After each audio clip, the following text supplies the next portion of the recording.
जी तो अस्सलाम वालेकुम। आज की वीडियो में हम lecture number 34 of BT 406 report writing discuss करेंगे। तो रिपोर्ट राइटिंग में सबसे पहले तो आपको इसकी डेफिनेशन आनी चाहिए। ठीक है, रिपोर्ट राइटिंग के लिए सबसे पहले हमें एक रिपोर्ट का फॉर्मेट समझना चाहिए। रिपोर्ट राइटिंग जो है वो उसका यूज़ क्या होता है। बहुत सारी कंपनीज और यूनिवर्सिटीज़ को अपनी पूरी जो है रिसर्चेस की गाइड के लिए एक पूरी छोटी सी रिपोर्ट फॉर्मेट के ऊपर रिपोर्ट बनानी पड़ती है, देनी पड़ती है, तो उसे हम रिपोर्ट राइटिंग कहते हैं। एक जो है एक जनरल प्लान बना बनाया एक फॉर्मेट होता है, उसके ऊपर ही हम उसी फॉर्मेट के तौर पे हम रिपोर्ट लिखते हैं। तो नीचे मैं आपको डायरेक्ट यहाँ से दो नंबर का क्वेश्चन आ सकता है बस। रिपोर्ट पार्ट्स जो है, रिपोर्ट राइटिंग का मेकअप क्या है, यानी किसकी बनी, किस तरीके कितने उसके स्टेप है, 3 है। प्रीफैक्टरी पार्ट्स है, मेन बॉडी और अपेंडिड पार्ट्स। प्रीफैक्टरी पार्ट्स में वही होता है कि रिपोर्ट में लिखते हैं पहले जो हम शुरू में जिस तरह दरख्वास्त लिखते हैं टू दी हेड मास्टर फलां फलां, इसी तरह जब हम प्रीफैक्टरी पार्ट्स होंगे उसमें हमें इंट्रोडक्शन से भी पहले जो चीज़ें होंगी वो लिखें, जिसमें टाइटल का फ्लाई पेज होगा जो एक रिबन की शक्ल में हम लगाएंगे। उसके ऊपर इससे नीचे टाइटल का एक पेज पूरा होगा, इस तरह जिस तरह ये स्क्रीन आपको शो हो रही है, पेज शो हो रहा है, इस तरह एक पेज होगा, उसके ऊपर टाइटल लिखा जाएगा। फिर एक लेटर ऑफ ट्रांसमिटल होगा।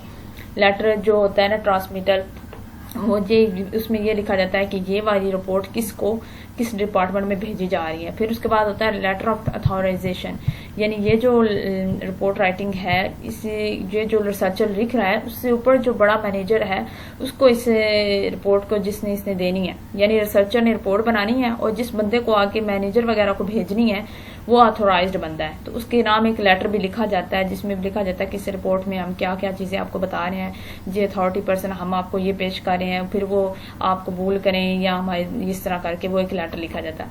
उसके लेटर ऑफ अथॉराइजेशन में एक जो है उसमें उस बंदे का नाम लिखा जाता है, अथॉराइज्ड पर्सन का। उसके बाद टेबल ऑफ कंटेंट्स होता है, यानी जिसमें हम तमाम सारी चीज़ें मेन बॉडी सब कुछ आ जाता है। रिपोर्ट लिखी जाती है जिस बात पे टॉपिक पे लिखा जा रहा है, जो समरी बनानी है वो।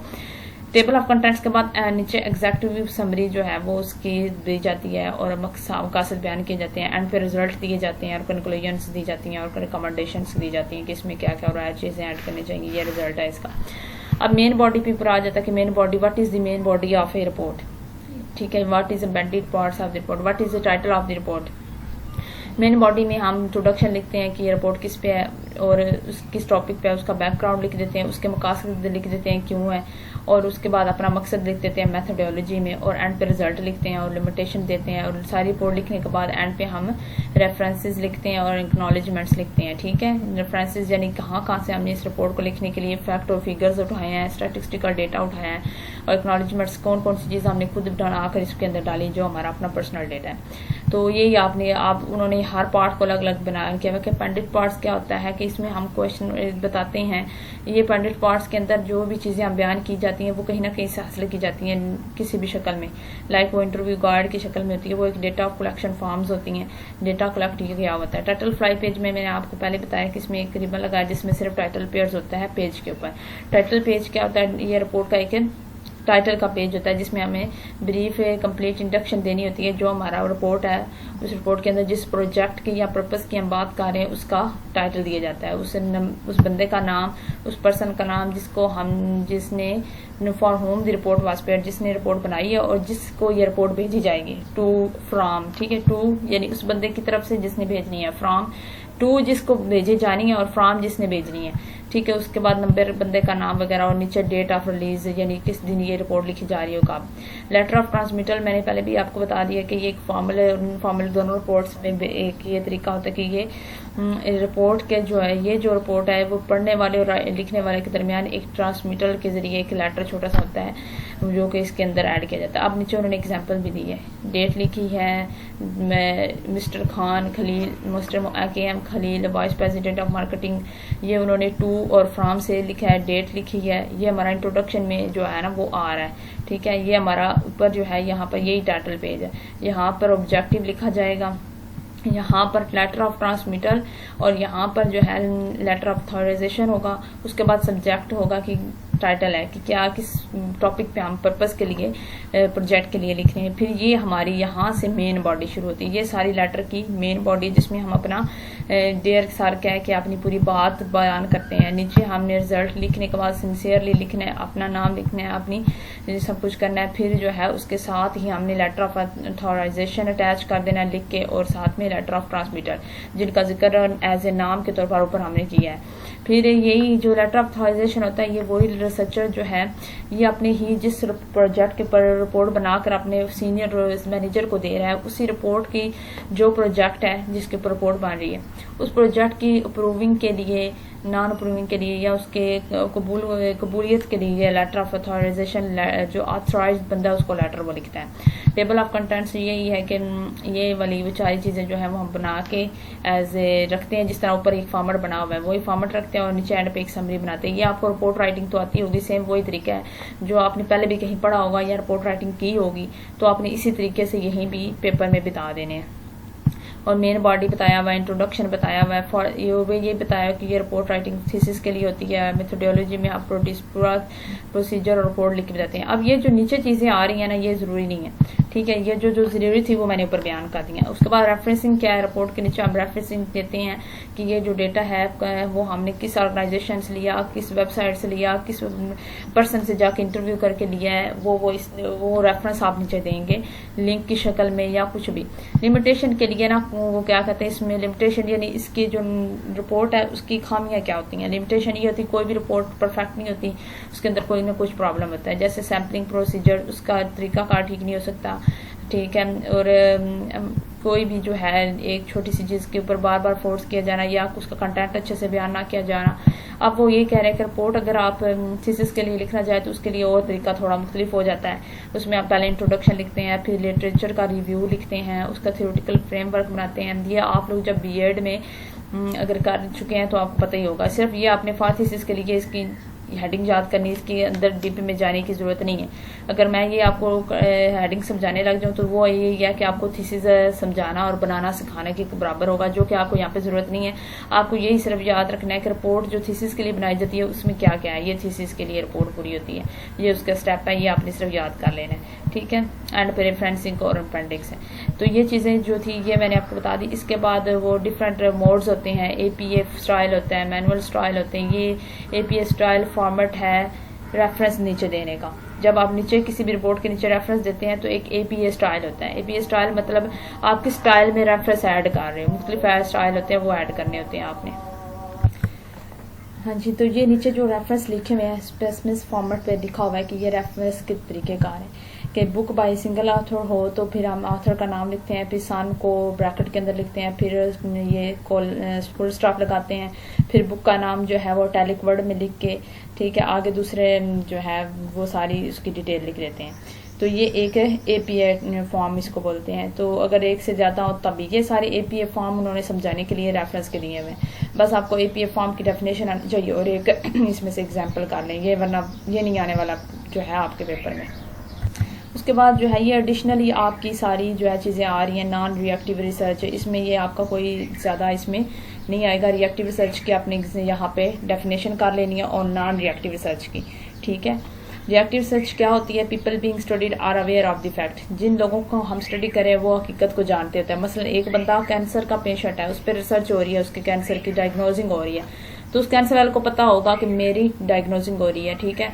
और इसी तरह के जो एक ज़हनी मरीज है, ठीक है, वो अगर साइकेट्रिस्ट के पास उसका इलाज चल रहा है तो उसे पता होगा कि मैं ज़हनी तौर पे ठीक नहीं हूँ तब मैं आ रहा हूँ। कुछ साइकेट्रिस्ट के पास जाते हैं, उन्हें नहीं पता होता कि मैं ज़हनी तौर पे बीमार हूँ तो मैं इसलिए साइकेट्रिस्ट के पास आया हूँ। तो रिएक्टिव रिसर्च उसके लिए फिर एक्सपेरिमेंट, उसके लिए सर्वे भी की जाते हैं, तो इस रिसर्च में ये होता है। नॉन रिएक्टिव रिसर्च में जो होता है ना, वो जो भी स्टडी के लिए हम जिस चीज़ को पकड़ रहे हैं, जिसके ऊपर हम रिसर्च का है, उसको पता ही नहीं होता, वो अवेयर नहीं होता उस प्रोजेक्ट के बारे में या आपने इस चीज़ के बारे में।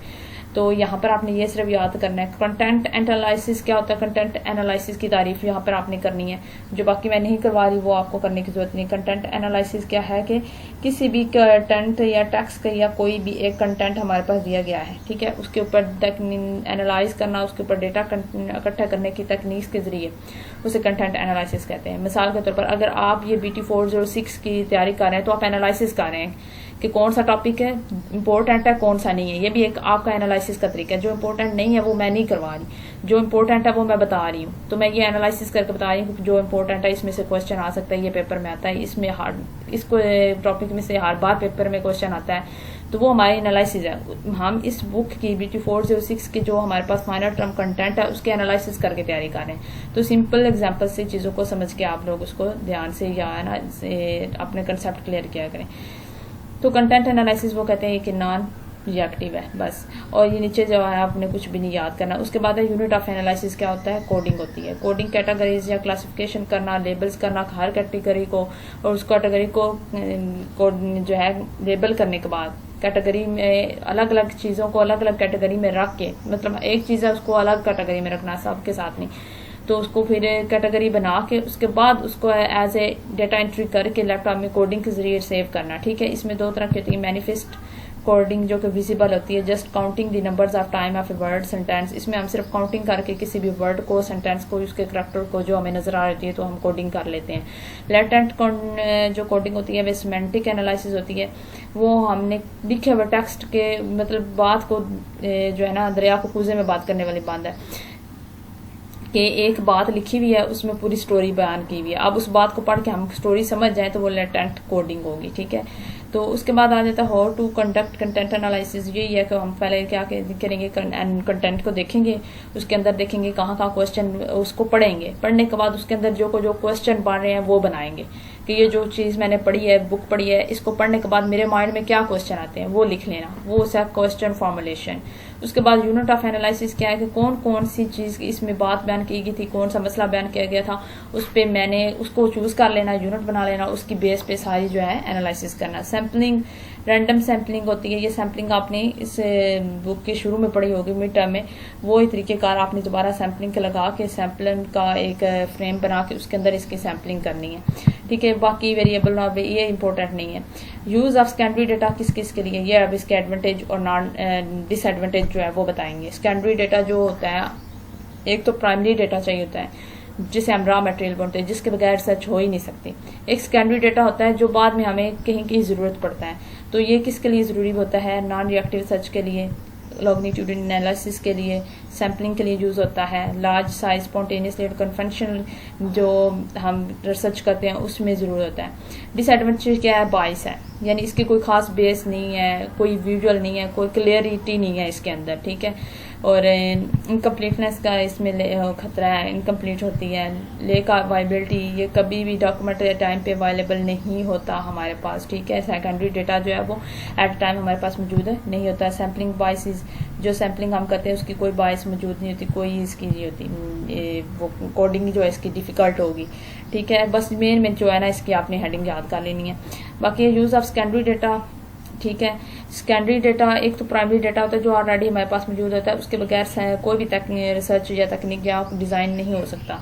ठीक है, वो प्राइमरी डेटा होता है। एग्जिस्टिंग डेटा जो होता है वही प्राइमरी डेटा होता है। सेकेंडरी डेटा जो तो ढूंढना पड़ता है, बाद में हमें कलेक्ट करना पड़ता है रिसर्चर्स के जरिए, फर्दर एनालिसिस के, बुक्स पढ़कर एक टॉपिक के ऊपर बुक्स डिफरेंट लेना, उनकी रिपोर्ट्स पढ़ना, डिफरेंट जो जर्नल्स लोगों ने पब्लिश किए हैं उनको पढ़ना और डेटा कलेक्ट करना।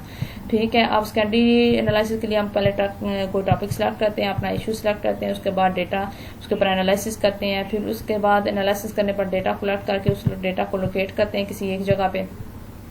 और ये आपको ये वाली चीज़ें करने की जरूरत नहीं है। आप लास्ट टॉपिक पे अगर हम लोग जाएं, अब यहाँ पर आपके आ जाती है रिलायबिलिटी और वैलिडिटी क्या है। ठीक है, ये आप लोगों ने इन दोनों की लाजमी डेफिनेशन याद करनी है। इसका कोई भी आपका लॉन्ग नहीं आएगा, डेफिनेशन आएगी इसकी कि रिलायबिलिटी या वैलिडिटी में फ़र्क बताएं या इनकी डेफिनेशन बताएं। ठीक है, रिलायबिलिटी जो भी डेटा आपके पास है उसमें वो रिलायबल होना चाहिए। ठीक है, और वैलिड होना चाहिए।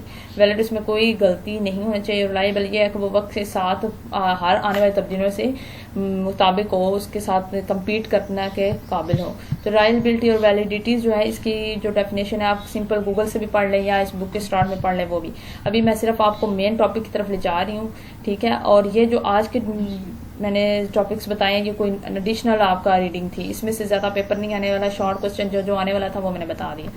अब क्वालिटेटिव और क्वांटिटेटिव रिसर्च ये ऑलरेडी मैं आपको पढ़ा चुकी हूँ, ये अलग अलग हमने ऊपर पढ़ लिया, इसको दोबारा करना नहीं है आपने, ठीक है। जो जो मैं करना है वो मैंने आपको बता दिया। ऑब्जर्वेशनल स्टडी ये भी मैं बता चुकी हूँ आपको, ऑब्जर्वेशनल स्टडी क्या होता है, वही चीज़ें आपने यहाँ पे ही बयान कर देनी है। उसके बाद जो है हम लोग आ जाते हैं इंटरव्यू पे। दो तरह के इंटरव्यू होते हैं, एक सर्वे इंटरव्यू और एक फील्ड इंटरव्यू। इन दोनों में आपने डिफरेंस बताना है। सर्वे होता है जो स्पेसिफिक तैयारी करके एक बंदा सर्वे के लिए जाता है, उसके पास एक फॉर्मेट बने होता है, सर्वे का फॉर्म बना होता है, वो लोगों को देगा फॉर्म और वो लोगों को कहेगा टिक या क्रॉस लगा के अपनी राय बताएं, या यस या नो में ना अपनी राय बताएं, या उनसे पूछेगा तो वो, यानी उसका कोई स्टार्ट होगा, उसका कोई एंड होगा, उसका प्रॉपर फॉर्मेट होगा। कोई पहले क्वेश्चनर पूछेगा एक स्पेसिफिक बंदे से, फिर वो स्पेसिफिक बंदा क्वेश्चन पूरा सुन के फिर आंसर देगा। फिर जब वो बंदा अपना आंसर कंप्लीट कर लेगा, फिर क्वेश्चनर जो होगा, इंटरव्यूअर जो होगा, वो किसी और दूसरे बंदे से क्वेश्चन करेगा। ये नहीं है एक बंदे से क्वेश्चन कर रहा है तो दूसरा आकर खुद जवाब देना लग जाए, जिससे क्वेश्चन कर रहा है उससे पूछा जाएगा। ये होता है सर्वे इंटरव्यू। और फील्ड इंटरव्यू में कोई स्टार्ट नहीं होता, कोई एंड नहीं होता। फील्ड में आप जब जाते हैं तो बहुत सारे लोग होते हैं। हो सकता है आप किसी जो है स्कूल में चले गए हैं, आप किसी गांव में पंचायत में चले गए, वहां पे ढेर सारे लोग इकट्ठे होंगे, आप एक क्वेश्चन करेंगे, सब अपना अपना जवाब देना शुरू कर देंगे। वहां पे ना बिगिनिंग होती है ना एंड होता है, कोई क्लियर आंसर नहीं होता। क्वेश्चनर जो है वो किसी भी एक स्पेसिफिक बंदे से आंसर नहीं लेता, वो जो बोल रहा होगा ना, जो आंसर देना शुरू करेगा उसी के आगे माइक कर देगा, किसी एक बंदे के सामने माइक नहीं रखेगा। ट्रेनिंग रोड तरीके से ना लोगों की राय लेगा और उसे जानेगा। तो जो होती है ना ये वाली, और इनमें फ़र्क क्या है कंपैरिजन अगर आप बताएं। फील्ड इंटरव्यू एक फ्रेंडली तरीकाकार है, ठीक है, सबको बोलने का मौका दिया जाता है, अपना अपना हर कोई बोल रहा होता है नजरिया। सर्वे में जो है इतनी फ्रेंडली नहीं होता, एक महदूद फॉर्मेट पे वो दिया जाता है रिस्पॉन्डेंट। जो सर्वे है ये क्लोज एंडेड है और जो हमारे पास फील्ड सर्वे है वो ओपन एंडेड है। तो आपने ये इन दोनों में जो डिफरेंस है वो लाजमी याद कर लेना है। या आपको 10 लिखे हुए हैं तो आप 5 या 8 इसमें से अच्छे से रट लें, ठीक है। तो ये बहुत आसान है, जब आप रीड करेंगे तो आपको समझ आ जाएगा। इसके बाद जो है ethical dilemmas of field research. Field research करते हुए बहुत सारी चीज़ें हमें देखनी पड़ती हैं। यानी जब आप लोगों को जाते हैं, बहुत सारा हजूम लगा हुआ है, आपने एक क्वेश्चन पूछ लिए, सब अपनी अपनी राय देने लगे हैं कि मेरा ये मसला था, इस पे मेरा ये होना चाहिए था, ये नहीं हुआ, हुकूमत ने ये नहीं किया, हुकूमत को ये करना चाहिए था। कोई इमरान खान के साथ होगा, कोई किसी जो है वो जरदारी के साथ होगा, तो सब अपनी अपनी क्या करेंगे, राय देने लग जाएंगे उस क्वेश्चनर को। तो वो जो होंगे ना, वहां पर एथिक्स बहुत मैटर करते हैं कि सब्र तहम्मुल और के साथ जवाब दें, एक दूसरे के साथ लड़े नहीं। तो फील्ड रिसर्च का ये है कि वहाँ पे एथिक्स नहीं देखे जाते, लोग एक दूसरे को मारना पीटना और बुरी जुबान जो है वो शुरू कर देते हैं, जिसकी वजह से वो रिसर्च फील्ड करते वक्त नुकसान होता है। अब हिस्टोरिकल कंपैरेटिव रिसर्च 40 लेक्चर जो है, इसमें ये है कि जो हमारी पहले जो एक रवायती तरीक़ेकार के तरीके होते थे रिसर्च करने के, उसको और मौजूदा जो हमारे एडवांस मॉडर्न तरीक़ेकार हैं रिसर्च करने के, इनको आप जब हम आपस में कंपैरिजन करते हैं तो हमारे पास एक कंपैरेटिव रिसर्च पैदा होती है, जिसमें हम मौजूदा और प्रीवियस को आपस में कंपैरिजन करते हैं। तो इसके हिस्टोरिकली वो कहते हैं कि हम किस किस चीज़ पर फोकस करते हैं। बस इसमें आपने सिर्फ ये याद रखना, कुछ भी इसमें और पेपर में नहीं आने वाला, ठीक है। बस आपने logic of historical comparative research, यानी हिस्टोरिकल कंपैरेटिव रिसर्च क्या है, इसकी डेफिनेशन याद रखनी है, और इसमें से पेपर में कुछ नहीं आएगा। अब जो मेन टॉपिक्स अभी आपका आ रहा है, हिस्टोरिकल डिस्टिंक्टिव अप्रोच क्या है, कि इसमें हमें क्वांटिटेटिव और क्वालिटेटिव अप्रोचेस को ज़्यादा एक्सेस नहीं देना चाहिए, सेंसिटिव जो मवाद है उसको नहीं डालना चाहिए, लोगों को तहम्मुल से सुनना चाहिए और फील्ड रिसर्च करनी चाहिए, ठीक है। और इसके यूनिक फीचर्स भी जो है वो हम पढ़ेंगे। और हिस्टोरिकल रिसर्च जो है इसकी से फील्ड रिसर्च के साथ भी सिमिलरिटी होती है, वो आपने नहीं करनी। यहाँ पे यूनिक जो फीचर्स हैं आप हिस्टोरिकल रिसर्च वो हम डिस्कस करेंगे। इसमें जो होता है वो एविडेंस नहीं होता, हमारे पास सबूत नहीं होता, क्योंकि हम हिस्ट्री की बात कर रहे हैं और हिस्ट्री की चीज़ें आधी मिट चुकी होती हैं। कोई छोटे मोटे एविडेंस होते हैं, कोई वाक़यात होते हैं, कोई इवेंट होते हैं। जो हिस्टोरियन जो होता है हमारा हिस्ट्री जो पढ़ा लिखा होता है, उसको पता होता है कि पिछला ज़माने में ये या उसकी इस चीज़ की इस टॉपिक पे ये इसकी हिस्ट्री है, और उसको वो मौजूदा से कंटेक्ट करेगा और उससे कनेक्ट करके वो एक पूरी रिपोर्ट बनाएगा, थीसिस बनाएगा और एंड पे जो है वो समरी दे के पेश करेगा। तो यही नीचे उन्होंने सारा कुछ लिखा हुआ है कि स्टेप इन हिस्टोरिकल रिपोर्ट में क्या है कि वो रिजल्ट सेट है कि आप स्टेप नहीं लेगा डायरेक्ट, वो इतने लंबा चौड़ा सिस्टमेटिकली नहीं बढ़ाएगा। वो सबसे पहले जो भी उसका टॉपिक है उसके ऊपर कंसेप्ट बनाएगा, ठीक है, यानी उसकी हिस्ट्री भी देखेगा, हिस्ट्री वाले वाक़यात को मौजूदा वाक़यात से जोड़ेगा, कड़ी से कड़ी मिलाएगा और एविडेंस ढूंढेगा, मिलेंगे नहीं लेकिन ढूंढेगा, और उनको मोस्ट जो एक्सेप्टेड एविडेंस है उसको सिलेक्ट करेगा। ऑर्गेनाइज करने के बाद एविडेंस को वो एक सिंथेसिस करेगा कि रिसर्चर ने ये एक चीज़ हिस्ट्री से डिफाइन कर ली या निकाल ली, उसके बाद वो उसके ऊपर एक रिपोर्ट निकालेगा कि मैंने ये चीज़ दरियाफ्त की है, ये मेरी रिसर्च है। रिपोर्ट करके वो रिपोर्ट में क्या करेगा, एविडेंस देगा, अपने ख्यालात देगा, और जो उसने रिसर्च जिस टॉपिक पे ऊपर उसने हिस्ट्री दरियाफ्त की है उसके ऊपर एक पूरी रिसर्च अपनी बता देगा, ठीक है। और एविडेंस जो है वो कंटेंट जो है वो कहाँ से लेगा, वो उसका मुख्तलिफ सोर्सेज से लेगा। प्राइमरी हो सकते हैं, सेकेंडरी हो सकते हैं, रनिंग होते हैं, रिकलेक्शन। ठीक, प्राइमरी स्टोर जो होते हैं सोर्सेज, वो ओरिजिनल उसमें डेटा होता है हिस्ट्री का पढ़ा हुआ, वो पुराने लेटर्स हो सकते हैं, डायरीज हो सकती हैं, पुराने न्यूज़पेपर वो निकालेगा, मूवीज नॉवेल्स पढ़ेगा, आर्टिकल्स जो उस जमाने में लिखे हुए थे पुरानी हिस्ट्री में, फोटोग्राफ्स वो निकालेगा, ठीक है। इसी तरह ये जो सेकेंडरी डेटा उसमें बुक्स और आर्टिकल्स को जो कि लिखी हुई हैं हिस्टोरियंस ने, ठीक है, जो तारीख साज लोगों ने लिखी हुई है उनकी वो बुक्स पढ़ेगा, ठीक है। वॉल्यूम्स उनकी डिस्क्रिप्शन हो, उनकी अपना उनका नज़रिया पढ़ेगा कि उस ज़माने में उनका क्या नज़रिया होगा, ठीक है। रिकलेक्शन यही करेगा, उन सबको पढ़ने के बाद अपनी चीज़ें कलेक्ट करेगा, अपनी एक जो है रिपोर्ट बनाएगा, रिकलेक्ट करने के बाद उन एविडेंस देगा सारा कुछ। तो ये इस में जो है डिस्कशन होगी। अब आज की वीडियो में जो था मैंने सिर्फ हाईलाइट्स दी हैं जो मेन इंपॉर्टेंट थी, क्योंकि इसमें ज़्यादा कोई इंपॉर्टेंट नहीं था जो आपके लॉन्ग और शॉर्ट के लिए था। अब जो नेक्स्ट वीडियो होगी उसमें मोस्ट इंपॉर्टेंट टॉपिक आपका डिस्कस होगा, जहां से लाजमी आपका लॉन्ग क्वेश्चन आएगा, वो हम नेक्स्ट वीडियो में इंशाल्लाह डिस्कस करेंगे। अल्लाह हाफिज।